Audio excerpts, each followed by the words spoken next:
Did you ever wake up in the middle of the night, heart racing, just to realize it was all just a nightmare? Imagine if we dive deep into those shadows that lurk in our childhood memories. Today, we're exploring the top 10 scariest childhood nightmares. Why do these images haunt us? What makes them so terrifying? Stay tuned as we unravel the mysteries of our darkest dreams. Let's kick things off with number 10, the monster under the bed. Picture this, a dark room, a silent night, and the fear that something might just grab your foot if it dares to peek out from under the blanket. Many of us remember checking under our beds before sleep, but why did we all fear the same unseen monster? Moving on to number 9, getting lost. Every child's fear magnified when they couldn't see their parents in a crowded place.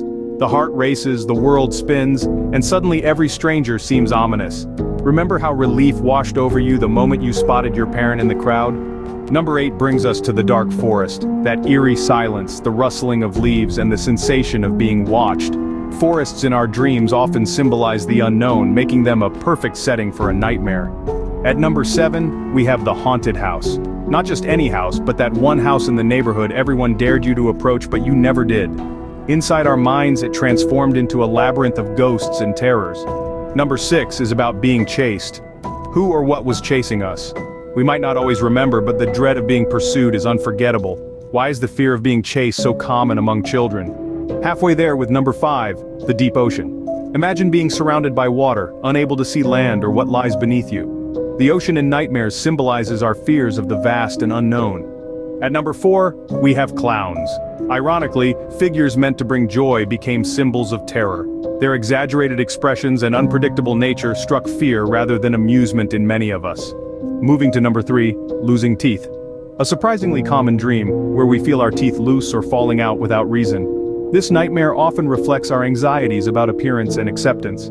At number 2, the unending fall. The sensation of falling endlessly, that jolt waking us up just before we hit the ground. Why is this feeling of losing control so terrifying in our subconscious?